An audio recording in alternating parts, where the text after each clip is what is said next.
What up? It's your boy T-Burn. Reaction today is wrestling reaction because I know it's past midnight. I just got finished doing a video from Wrestling with Andy called Wrestling Counterparts Modern Day Wrestlers Modern Day Equivalents known now, which is pretty much, a lot of people feel like fans or viewers feel that this wrestler is a counterpart of a legendary wrestler of the past as well too. Well, this one is like close but slightly different. This more so a WWE wrestler who stole gimmicks as well too. I mean, or they feel they stole gimmicks, because I'm going by the thumbnail. I don't feel like it was stole gimmick, but either way, these are not counterpart, more so of copycats. Well, so without further ado, let's see who wrestler gimmicks has felt that was stolen. That's WWE wrestlers who they felt they gimmicks were stolen based on what they made famous of. Let's get it. A gimmick can either make or break a wrestler's career. Lord. In this video, we're looking at the WWE wrestlers who copied, took inspiration from, and in some cases outright stole the gimmicks of other wrestlers. Starting with the biggest wrestling name of the 80s, yeah. Hulk Hogan. Before Hulkamania ran wild, before the red and yellow, before the leg drop, there was a bleach-blonde, muscle-bound loudmouth named Superstar Billy Graham. Graham debuted in 1970, had the physique of a bodybuilder, platinum blonde hair, gear that looked like it was borrowed from a rock concert, and a mouth that never stopped moving. Graham cut promos dripping with arrogance and charisma, flexing his biceps like they were the eighth wonder of the world. In 1977, he beat Bruno Sammartino for the Worldwide Wrestling Federation Championship and became one of the hottest heels in the business. He was a superstar in every sense of the word, and then a young Terry Bollea started showing up to his matches. Hogan has admitted it himself. Speaking to TMZ after Graham's death in 2023, Hogan said that he wanted to be just like him. By his own admission, from the moment Terry saw Graham perform, he molded his whole career around the superstar and added bits of Dusty Rhodes and Jesse Ventura. The similarities were impossible to ignore. The physique, the hair, the posing. Hogan absorbed the entire blueprint. The key difference was that Graham's career never fully recovered after losing the title to Bob Backlund in 1978. Injuries piled up, returns fizzled out, and the window closed. When Vince McMahon brought Hogan to the WWF in 1983, he took everything Graham had built and turned it into the greatest commercial wrestling machine the wrestling world had ever seen. 6 WWE titles, multiple WrestleMania main events, TV shows, and movies. Hulkamania. Yeah, I didn't look at it. I didn't know Jesse was a little bit older than Hulk, but yeah. Became a phenomenon. Graham laid the foundation, Hogan became the product. But the Hulkster wasn't the only one doing the borrowing. Because while Hulkamania was running wild in the WWE, the man who owned the WWE was watching his competition very carefully and taking notes. In 1996, Eric Bischoff became the executive vice president of WCW and immediately began making Vince McMahon's life miserable. Bischoff wasn't just a backstage figure. He put himself on television, joined the NWO, and became one of the most despised heel authority figures wrestling had ever seen. He strutted around ringside, abused his power, and hid behind Hogan and the NWO whenever things got physical. The cowardly... So, I see where they're going with this. I never thought about that. It might be low-key true and cool. I never thought about that. Corrupt boss character was his. And for over a year, WCW was beating WWE in the ratings every single week. But then, the Montreal Screwjob happened. In November 1997, Vince McMahon screwed Bret Hart in front of everyone, and the heat was nuclear.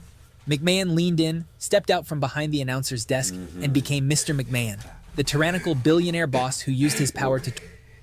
What I'm laughing about this is how I jokingly made a meme with him and Eric Bischoff calling him the original undercover bosses, because Eric Bischoff, before he became the heel authority, he was doing commentary and backstage interviews, and Vince was doing commentary and interviews as well too. So yeah, this is definitely interesting. That's funny that he mentioned that too. Torment Stone Cold Steve Austin and anyone else who dared stand up to him. Bischoff himself has never been shy about pointing this out. He's gone on record saying McMahon became the evil boss character a full year after he did it first, and that DX was nothing more than WWE's version of the NWO. Here we go. But here's where the story... Well, ironic is, to each one feature a member from the clique.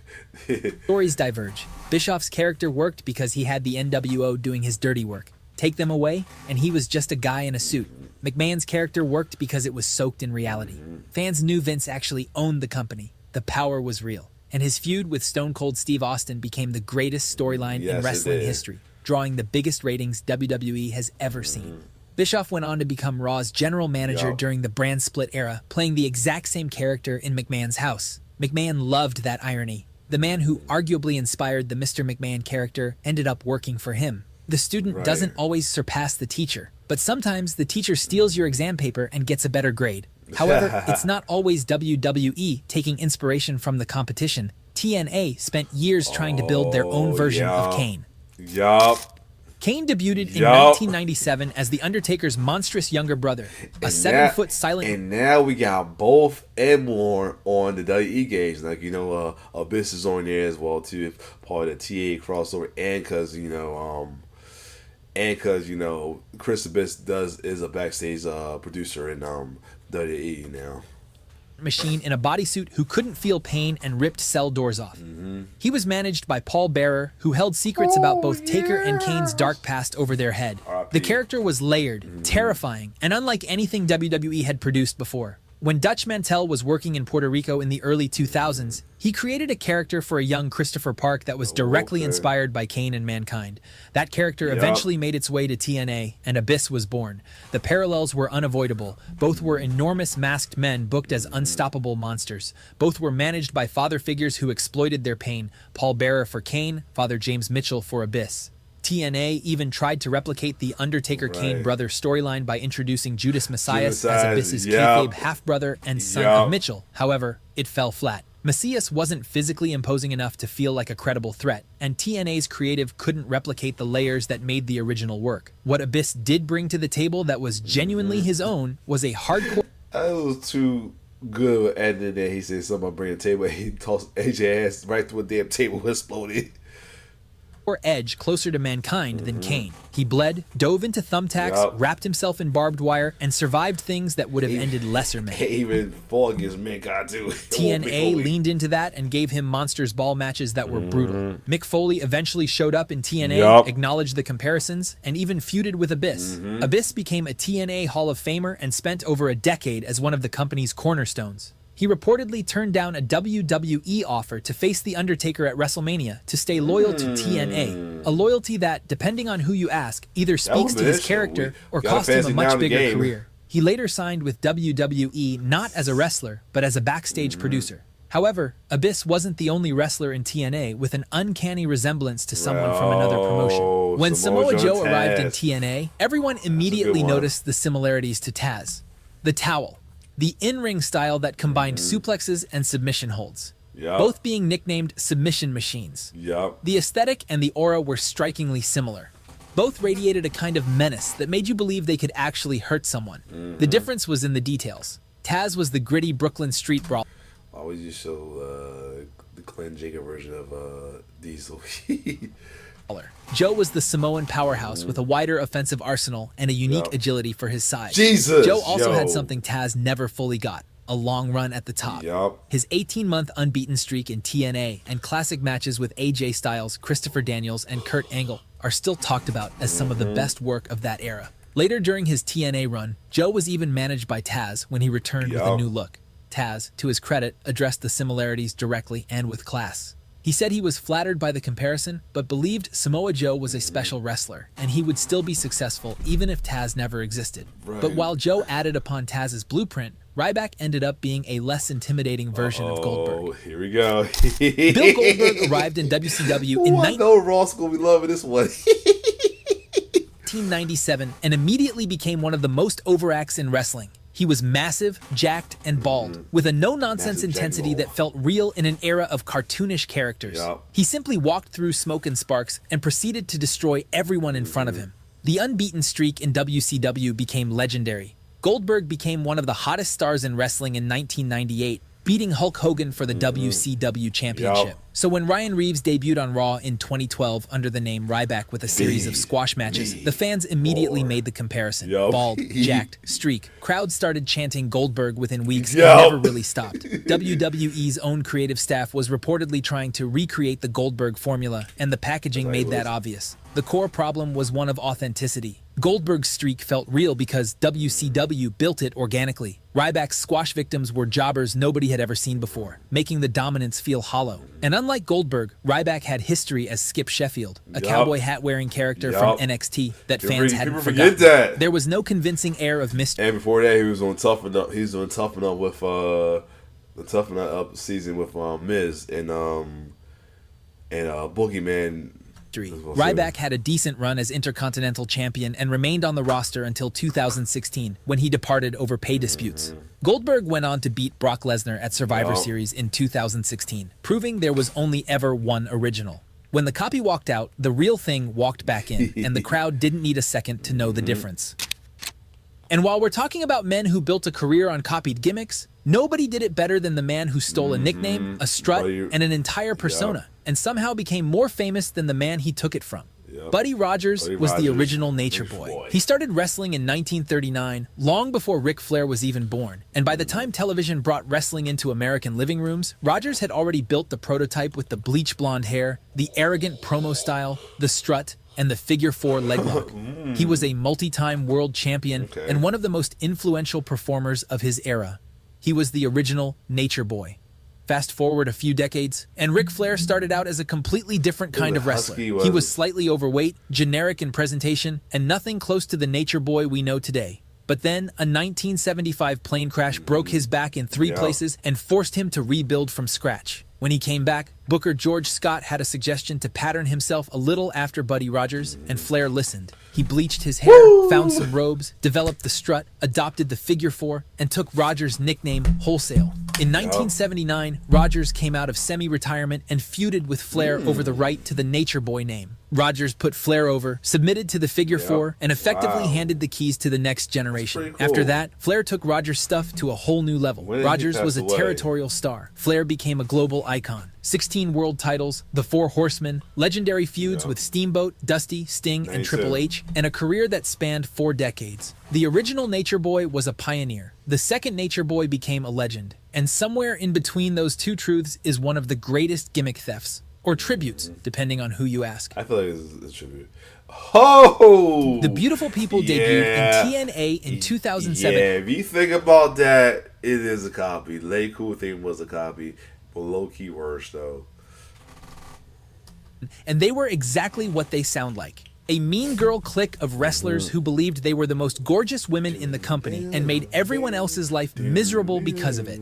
Angelina Love and Velvet Sky were the founding members with matching outfits, synchronized entrances, and paper bags placed over opponents' heads. WWE's creative team noticed, and according to a Wrestling Observer report from 2010, they were embarrassed. The feeling internally was that TNA had made their female performers look second-rate in comparison, and they needed their own version of the same act.